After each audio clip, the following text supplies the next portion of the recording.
Bismillahirrahmanirrahim. Dan di pagi hari ini kita akan membahas tentang Al-Mizan, timbangan pada hari kiamat. Ma'asyiral muslimin yang dimuliakan Allah Subhanahu wa taala. Salah satu keimanan pada hari kiamat adalah al-iman bil mizan. Beriman dengan adanya timbangan.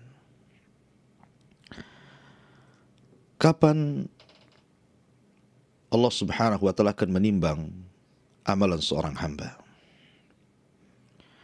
Kemudian apa yang ditimbang? Kemudian apa hikmah di balik timbangan itu? Apa saja amalan-amalan yang bisa memberatkan timbangan, dan apa saja amalan-amalan yang bisa meringankan timbangan. Inilah yang kita akan bahas 1 jam ke depan. Ma'asyiral muslimin yang dimuliakan Allah Subhanahu wa taala. Kita meyakini bahwa seorang muslim akan dibangkitkan dan akan dikumpulkan menghadap Allah Subhanahu wa taala di padang mahsyar. Mu'minuhum wa kafiruhum. Tentunya juga bukan hanya mukmin, tapi orang-orang kafir juga sama. Dan semua manusia tidak lepas daripada hisab. Semua akan diperhitungkan di hadapan Allah Subhanahu wa taala. Ma'asyiral muslimin yang dimuliakan Allah Subhanahu wa taala, akan tetapi hisab sendiri terbagi menjadi 2 macam. Ada orang yang dihisab dengan hisaban yasira. Fa amma man utiya kitabahu biyamini fa sawfa yuhasabu hisaban yasira. Ada orang yang dihisab itu dengan hisab yang mudah. Tetapi juga ada yang dihisab dengan hisab yang sangat sulit. Tergantung amalan dia di dunia. Tetapi banyak juga manusia yang lepas daripada hisab. Sebagaimana hadis Nabi SAW yang masyhur, ketika Nabi SAW diperlihatkan umatnya ada 70.000 orang yang masuk surga tanpa hisab dan tanpa azab. Kemudian Nabi SAW menyebutkan sifat-sifatnya. Alladzina la yastarkun wa la yaqtawun wa la yatatayyarun wa ala rabbihim yatawakkalun. Orang-orang yang tidak minta diruqyah, orang-orang yang tidak berobat dengan kai besi yang dipanaskan, dan orang-orang yang tidak tatayyur, menganggap hoki dan sial kepada binatang tertentu atau benda tertentu, dan orang yang menambatkan tawakal hanya kepada Allah Azza wa Jalla. Ma'asyiral muslimin yang dimuliakan Allah Azza wa Jalla, tentu hisab ini sesuatu yang melelahkan bagi manusia, karena mereka harus tinggal di padang mahsyar itu 50.000 sana, 50.000 tahun. Apakah ini berlaku kepada seluruh manusia akan tinggal di padang mahsyar itu 50.000 sana, 50.000 tahun? Apakah hanya berlaku kepada orang-orang kafir saja? Sebagian para ulama mengatakan bahwa lamanya waktu ini hanya diberikan kepada orang-orang kafir. Tetapi orang-orang yang beriman, maka mereka disesuaikan dengan hisabnya. Kalau hisabnya yasira, mudah, maka dia tidak akan tinggal lama di situ. Tapi kalau hisabnya asira, sangat sulit, tentu juga akan lama tinggal di padang mahsyar dan melamakan proses jaza balasan bagi dia. Al-Imam Al-Qurtubi rahimahullahu ta'ala mengatakan bahwa letak timbangan itu setelah hisab. Dan ingat bahwa hisab juga bisa menentukan kemana arah orang ini masuk surga ataukah masuk neraka. Ada sebuah hadis dari Aisyah Ummul Mukminin radhiyallahu an, ketika Nabi SAW mengatakan, laisa ahadun yuhasabu illa halak. Tidak ada manusia yang dihisab kecuali pasti akan binasa. Maka Ummul Mukminin Aisyah radhiyallahu anha mengatakan, ya Rasulullah, ja'alanillahu fidaka alaysa yaqulullahu azza wa jal fasawfa yuhasabu hisaban yasira. Ya Rasulullah, semoga Allah subhanahu wa ta'ala menjadikan diriku sebagai tebusan dirimu. Bukankah Allah subhanahu wa ta'ala telah berfirman, adapun orang-orang yang diberi catatannya dengan tangan kanannya, fasawfa yuhasabu hisaban yasira, maka dia akan dihisab dengan hisab yang mudah. Kenapa pula kemudian Anda mengatakan tidak ada seorang hamba yang dihisab pasti akan binasa? Maka Nabi SAW menjawab, yang dimaksud hisab yasira di sini adalah al-ardu, hanyalah pembentangan catatan amal, bukan nukish, bukan orang ini kemudian berdialog dengan Allah Azza wa Jalla dengan cara munaqashah. Munaqashah itu artinya berdebat duluan.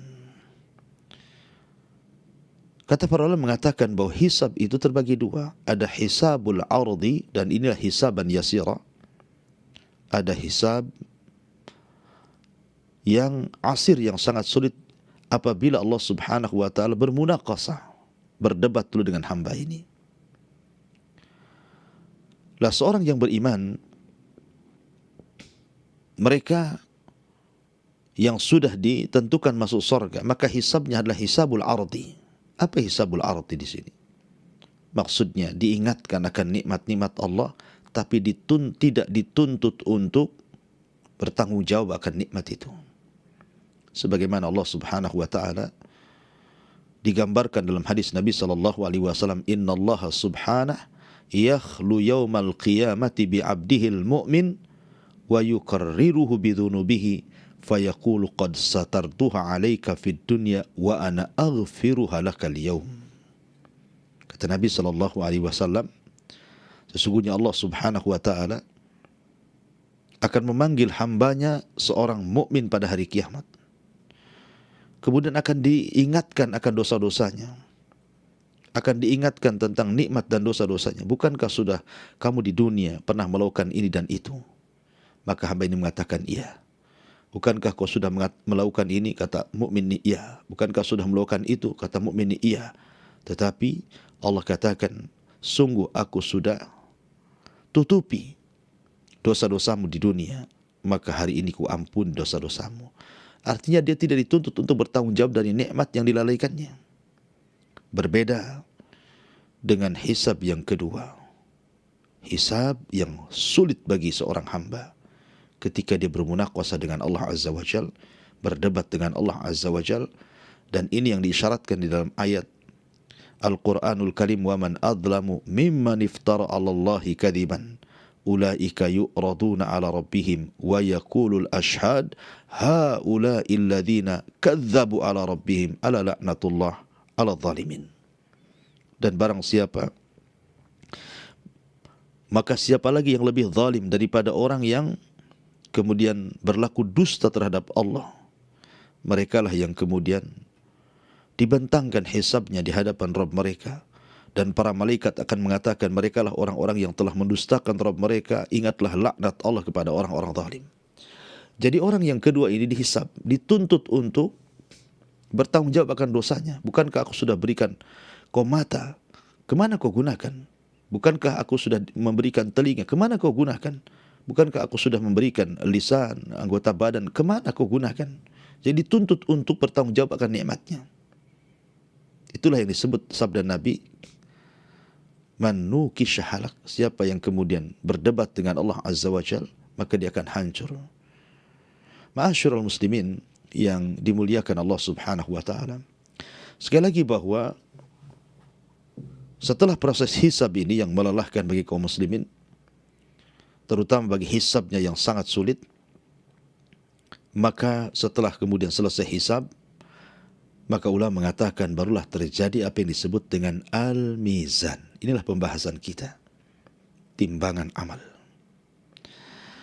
Ma'asyiral muslimin yang dimuliakan Allah Azza wa Jalla, di dalam Al-Quranul Karim, Allah Subhanahu wa Ta'ala berfirman, wa nada'ul mawazinal qista li yaumil qiyamah fala tudlamu nafsun syai'a wa in kana mithqala habbati min khardalin ataina biha wa kafa bina hasibin.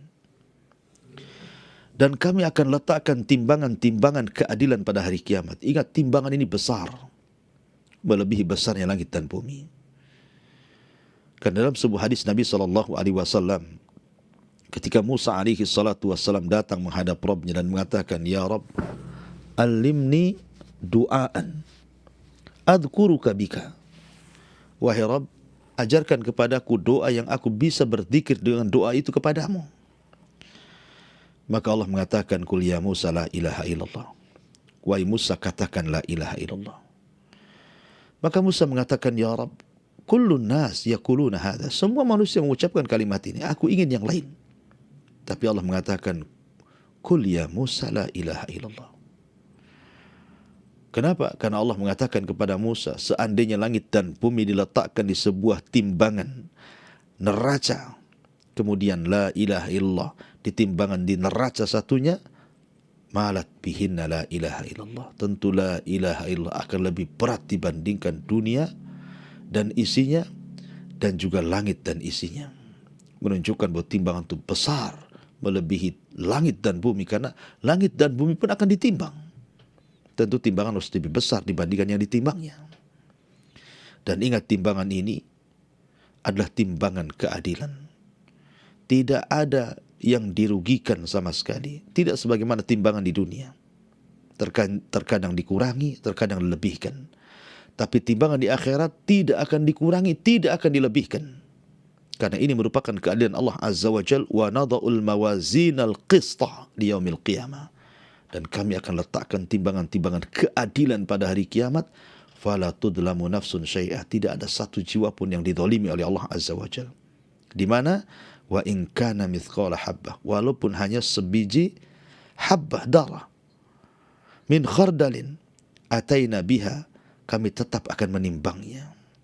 Wa kafa bina hasibin. Cukuplah kami yang menghisabnya. Ma'asyiral muslimin yang dimuliakan Allah Subhanahu wa Ta'ala. Kemudian juga Allah Subhanahu wa Ta'ala berfirman tentang timbangan ini. Faman thaqulat mawazinu faulaika humul muflihun. Wa man khaffat mawazinu faulaika alladhina khasiru anfusahum fi jahannam khalidun. Adapun orang-orang yang berat timbangannya, maka mereka orang-orang yang beruntung. Adapun orang-orang yang ringan timbangan kebaikannya, maka mereka adalah orang-orang yang merugi, dan mereka akan dimasukkan ke dalam jahannam dan dikekalkan di dalamnya. Ini juga dalil tentang penetapan adanya timbangan pada hari kiamat. Dan juga Allah mengatakan, fa amma man thaqulat mawazinuhu fa huwa fi 'ishatir radiyah wa amma man khaffat mawazinuhu fa ummuhu hawiyah wa ma adraka ma hiya narun hamiyah. Barang siapa yang berat timbangan kebaikannya, maka dia akan diberikan kehidupan yang diridhai oleh Allah. Tapi siapa yang ringan timbangan kebaikannya, maka dia akan dijebloskan ke dalam neraka hawiyah. Apa itu neraka hawiyah? Neraka yang sangat panas, kata Allah. Ini di antara dalil-dalil dari Al-Quran. Tetapi banyak sekali dalil-dalil yang tidak bisa disebutkan. Kemudian juga hadis dari Nabi SAW tentang penetapan adanya timbangan. Allah Subhanahu wa Ta'ala berfirman, Nabi SAW bersabda, kalimatani habibatani ila rahman khafifatani ala lisan thaqilatani fil mizan subhanallah wa bihamdihi subhanallahil azim. Dua kalimat dicintai Ar-Rahman, berat dalam timbangan dan sangat ringan di lisan, subhanallah wa bihamdihi subhanallahil azim. Maka siapa yang memperbanyak doa subhanallah atau zikir subhanallah bihamdi subhanallahil azim, maka dia sedang memberatkan timbangannya. Karena Rasul mengatakan khafifatani 'alal lisan, tsaqilatani fil mizan. Dua kalimat yang ringan tapi memberatkan timbangan. Jadi ada timbangan. Kemudian juga Nabi SAW mengatakan at-tuhuru syatrul iman walhamdulillah tamla'ul mizan. Kalimat subhanallah separuh daripada keimanan. At-tuhur maksudnya kebersihan itu separuh daripada keimanan. Dan kalimat alhamdulillah memenuhi dan memberatkan timbangan. Ini dari Nabi SAW juga menunjukkan adanya timbangan. Termasuk juga hadis Anas bin Malik radhiyallahu anhu. Ketika dia datang kepada Rasul meminta syafaat dan mengatakan, "Ya Rasulullah, atlub minka syafa'ah." Aku menghendaki darimu agar engkau berikan syafaat padaku pada hari kiamat. Maka Rasul mengatakan, "Af'al ya Anas, saya akan lakukan untukmu hai Anas." Ya, karena Anas sudah berjasa kepada Rasul, membantu Rasul SAW selama 10 tahun sampai wafatnya Nabi. Kemudian Anas bin Malik radhiyallahu anhu mengatakan, "Ya Rasulullah, fa aina atlubuka?" Kalau begitu, di mana ku cari dirimu kelak pada hari kiamat? Maka Nabi SAW mengatakan, "Tajiduni indal mawazin." Salah satunya adalah temui aku di tempat penimbangan amal. Menunjukkan bahwa adanya timbangan pada hari kiamat.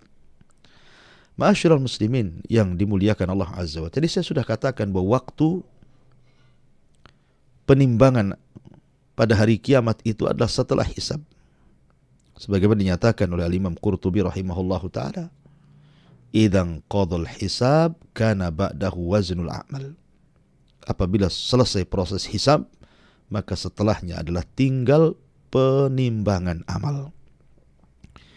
Dan juga dikatakan, "Innal wazna ba'dal hisab." Sungguhnya timbangan itu setelah proses hisab. Jadi dihisab dulu manusia, baru kemudian akan ditimbang amal mereka. Lalu apa saja yang ditimbang pada timbangan itu? Sebagian para ulama mengatakan, "Innal ladzi yuzanu fi dhalikal yawm al-a'malu nafsuha wa annaha tujsamu wa tudau fil mizan." Sebagian para ulama mengatakan bahwa yang ditimbang pada hari kiamat itu artinya adalah amal itu sendiri. Dan amal itu akan dibentuk sebagai jism. Akan dibentuk. Ada jasadnya. Kemudian ditimbang. Jadi amalan itu akan dibentuk menjadi jasad dan akan ditimbang. Ma'asyiral muslimin yang dimuliakan Allah Subhanahu wa ta'ala. Sebagian ulama juga mengatakan bahwa 3 perkara yang akan ditimbang. Pertama, orangnya. Yang kedua, amalnya. Dan yang ketiga, catatannya. Tapi Anda harus paham bahwa ketika saya katakan bahwa orangnya pun ikut ditimbang, Anda harus bedakan antara timbangan di dunia dengan timbangan di akhirat. Kalau timbangan di dunia, manusia itu kemudian ditimbang, tentu yang besar, yang gemuk akan lebih berat dibandingkan yang kecil dan yang kurus dan yang krempeng. Tapi bukan itu barometer di akhirat timbangan. Bukan karena badan besar atau badan kecil sehingga timbangan itu memberat atau meringan, bukan. Karena nanti pada hari kiamat akan didatangkan orang yang paling gemuk di bumi, didatangkan di hadapan Allah kemudian ditimbang. Rupanya beratnya tidak sampai melebihi sayap seekor nyamuk. Tapi ada orang yang ditimbang oleh Allah, badannya kecil. Seperti kisah Abdullah bin Mas'ud radhiyallahu an. Ketika dia naik pohon kurma, datang angin menyingkap pakaiannya, terlihat kedua betisnya seolah-olah hanya daging yang dibalut kulit, daging yang dibalut tulang. Saking kurusnya Abdullah bin Mas'ud radhiyallahu an. Sahabat pun tertawakan Abdullah bin Mas'ud. Karena apa? Diqqati syaqqaihi. Karena kurusnya betis Abdullah bin Mas'ud ini. Semua sahabat tertawa. Maka Nabi SAW mengatakan, jangan kalian tertawakan kedua betis Abdullah ibn Mas'ud. Sebab kalau seandainya kedua betis itu ditimbang di hadapan Allah, masih lebih berat dibandingkan gunung Uhud ini. menunjukkan bahwa bukan itu timbangan. Dan berbeda mikyas aturan timbangan dunia dengan akhirat. Karena yang ditimbang itu bukan hanya manusianya, tetapi amalannya dan juga catatannya. Dan itulah yang menentukan berat dan tidaknya sebuah timbangan. Ma'asyiral muslimin yang dimuliakan Allah Azza wa Jalla. Lalu apa hikmahnya? Kenapa Allah Subhanahu wa ta'ala membuat timbangan amal bagi hamba-hambanya pada hari kiamat?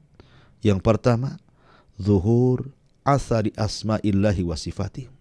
Untuk menampakkan pengaruh-pengaruh nama-nama Allah dan pengaruh sifat-sifat Allah Subhanahu wa ta'ala. Fallahul alimul khabir al-muhsi. Bahwa Allah Subhanahu wa ta'ala zat yang maha alim dan maha menyingkap segalanya. Sehingga ketika manusia ditimbang, tidak ada yang terselubung tersembunyi bagi Allah Subhanahu wa ta'ala. Dan itu menunjukkan tentang nampaknya pengaruh daripada nama dan sifat bagi Allah, di mana Allah itu alim, mengetahui segalanya. Maka dengan timbangan itu baru hamba mengetahui ternyata amalan baiknya lebih berat ataukah amalan buruknya yang lebih berat. Kemudian yang kedua, bayanu qudratihi ta'ala. Bahwa dengan adanya timbangan ini menjelaskan tentang kemampuan Allah untuk menghisab makhluknya. Kemampuan Allah untuk menghisab makhluknya, di mana baik kecil ataupun besar tetap ada nilainya. Makanya Allah mengatakan, faman ya'mal mithqala dzarratin khairan yara wa man ya'mal mithqala dzarratin syarran yara. Apa itu dzarrah? Dzarrah itu kalau Anda sedang dalam rumah, kemudian datang cahaya matahari lewat jendela, kemudian Anda buka jendela itu, kemudian Anda melihat ada debu yang berterbangan di antara cahaya-cahaya matahari itu. Itu disebut dzarrah. Barang siapa yang beramal sebiji dzarrah itu, tetap Allah akan balas. Jika kebaikan, Allah balas kebaikan. Jika keburukan, Allah balas dengan keburukan. Faman ya'mal mithqala dzarratin syarran yara. Ma'asyiral muslimin yang dimuliakan Allah Azza. Jadi hikmah yang kedua, bayanu qudratihi, bahwa Allah Subhanahu wa ta'ala sangat mampu menghisab, baik yang kecil ataupun yang besar. Kemudian yang ketiga, izharu annahu la tusawi bainal muhsin wal musi. Ingatlah bahwa dengan adanya timbangan, Allah hendak membedakan bahwa tidak sama orang-orang yang berlaku kebaikan dan orang yang berlaku kejahatan. Di mana para pelaku kebaikan akan memberatkan timbangan baiknya, dan para pelaku kejahatan akan memberatkan timbangan jahatnya. Oleh karena itulah maka Allah Subhanahu wa ta'ala mengatakan, وَمَنْ يَعْمَلْ مِثْقَالَ ذَرَّةٍ خَيْرًا يَرَهُ وَمَنْ يَعْمَلْ مِثْقَالَ ذَرَّةٍ شَرًّا يَرَهُ. Kemudian yang keempat, farhatul mu'min wa hazyul kafir. Bahagianya seorang mukmin dan tersiksanya orang kafir ketika di tempat penimbangan amal. Makanya jangan pernah meremehkan sekecil apapun kebaikan, karena semua akan ditimbang. Rasul mengatakan, la tahkiranna minal ma'rufi syai'an walau an talqa wajhaka li akhika biwajhin talqin. Jangan kau remehkan sekecil apapun kebaikan, walaupun hanya melemparkan senyum kepada saudaramu. Boleh jadi lemparan senyum inilah yang menjadikan pembuka pintu surga bagi kita. Karena semua akan ada balasannya, semua ada hisabnya, semua ada timbangannya. Kemudian yang kelima, yang keenam, iqamatul mawazin fiha iqamatul hujjah. Bahwa dengan ditegakkannya timbangan-timbangan itu, sebenarnya hakikatnya Allah sedang menegakkan hujjah kepada kita. Siapa yang pantas masuk surga dan siapa yang tidak pantas masuk surga alias masuk neraka. Ma'asyiral muslimin yang dimuliakan Allah Azza wa Jalla. Adapun amalan-amalan yang harus Anda hindari. Sebab kalau Anda lakukan amalan-amalan ini sangat mempengaruhi berat dan timbanya sebuah timbangan. Pertama, riya. Nabi SAW mengatakan, inna akhwafa ma akhafu alaikum syirkul asghar. Sesungguhnya yang paling aku khawatirkan menimpa kalian adalah syirik kecil. Kila, dikatakan, apa itu syirik kecil wahai Rasul? Maka Rasul mengatakan, ar-riya, Anda beramal ingin dipandang manusia. Kemudian Nabi SAW membacakan sebuah hadis qudsi Yaqulullahu azza wa jalla lahum yaumal qiyamah idza khujizan nasu bi'amalihim idhabu ila alladhina kuntum tarauna fid dunya.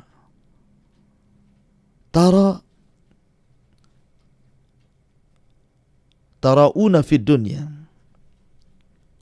Allah berfirman di hari kiamat, apabila manusia dibalas dengan amal-amal mereka, maka Allah perintahkan, pergilah kepada orang-orang yang ketika di dunia kau meminta pujian dari mereka. Pergi kepada mereka. Ya, ingat bahwa seseorang akan membalas dengan dirinya sendiri. Dan tidak ada campur orang lain. Dan orang yang dibuat ria oleh dia tidak ada manfaatnya pada hari kiamat. Karena pada hari kiamat yang menentukan Allahu Jalla fi'ula dengan permintaan syafaat para nabi dan yang lainnya. Ma'asyiral muslimin yang dimuliakan Allah Azza wa Jalla. Termasuk juga dari sini menunjukkan bahwa ria itu salah satu peringan timbangan pada hari kiamat. Maka jangan pernah ria, karena itu penyebab kenapa timbangan kita akan ringan di hadapan Allah Subhanahu wa ta'ala. Ma'asyiral muslimin yang dimuliakan Allah Subhanahu wa ta'ala. Kemudian juga yang bisa memberatkan timbangan adalah seseorang melakukan kezaliman sampai merugikan orang lain. Karena kita ingat hadis muflis, hadis bankrupt, hadis yang menakutkan bagi kita karena menceritakan tentang seseorang yang bangkrut pada hari kiamat. Yang sahabat salah paham, disangkanya orang bangkrut itu orang yang tidak punya harta, gulung tikar usahanya, dan begitu seterusnya. Tapi Rasul mengatakan bukan itu. Orang bangkrut adalah orang yang datang membawa kebaikan, tapi di sisi lain membawa kejahatan kepada manusia. Memukul, membunuh, menghina, mencaci, memaki, dan yang sejenisnya. Maka akhirnya akan terjadi barter pahala antara orang zalim dan orang madlum, orang yang dizalimi.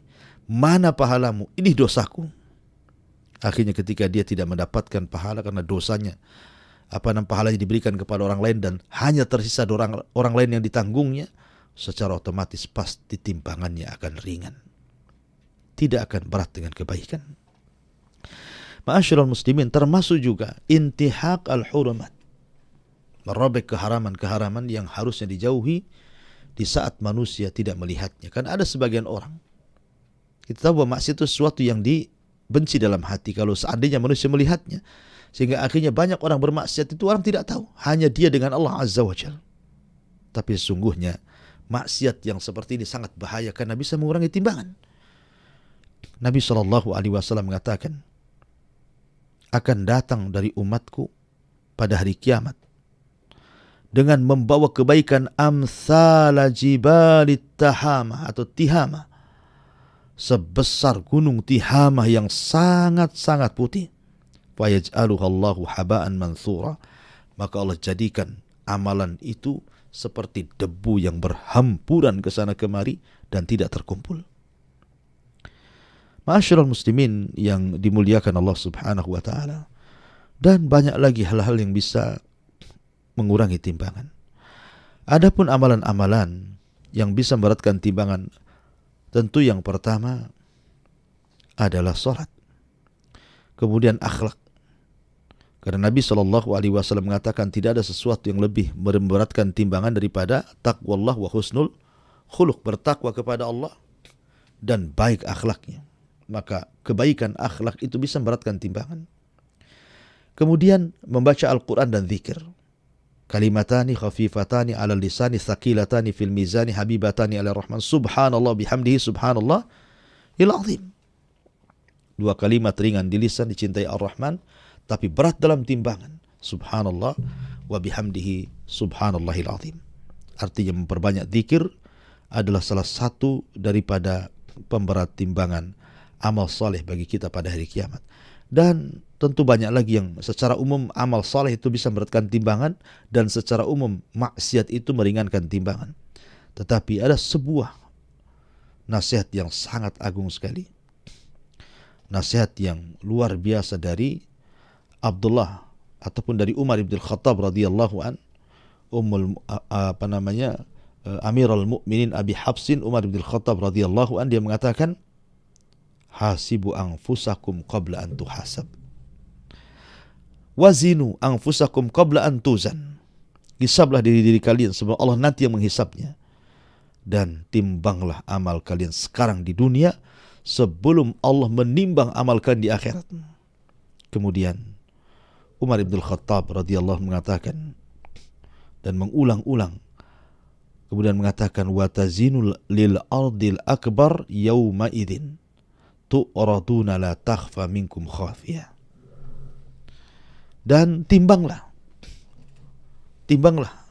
lil ardil akbar, nanti pada hari manusia dikumpulkan di padang mahsyar, hari yang sangat besar, di mana pada hari itu akan ditampakkan dan tidak ada yang disembunyikan sedikit pun di hadapan Allah Subhanahu wa taala. Kenapa?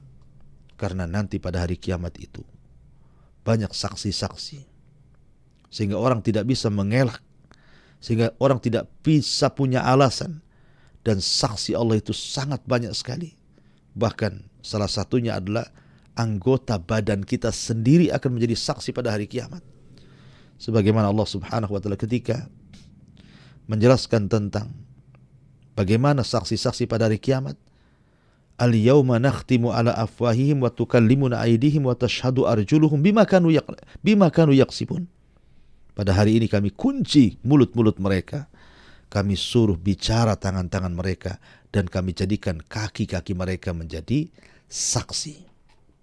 Bahkan ketika kulit bersaksi di hadapan Allah Subhanahu wa taala, wa qalu li juludihim lima syahidtum alaina. Berkatalah badan kepada kulitnya, kenapa kau berani-berani bersaksi untuk badanmu sendiri? Maka sang kulit pun mengatakan, antakanallah, Allah yang membuat aku bicara. Aku dulu tidak bisa bicara di bumi, tapi sekarang di akhirat Allah buat aku bisa bicara.